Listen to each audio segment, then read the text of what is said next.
С недавних пор башкирскую столицу опоясывает новая природная достопримечательность – Уфимское ожерелье. Участок Уфимского ожерелья в Кировском районе Уфы получил свое название – «Жемчужина Авроры». Именно за такой вариант проголосовало большинство уфимцев. Лесной массив в черте города значительно преобразился.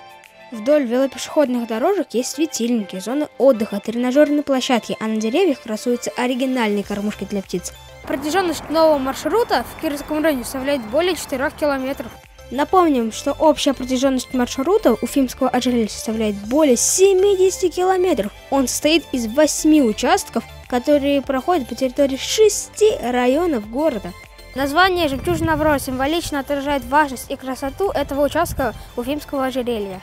Аврора – это символ начала нового света и прогресса.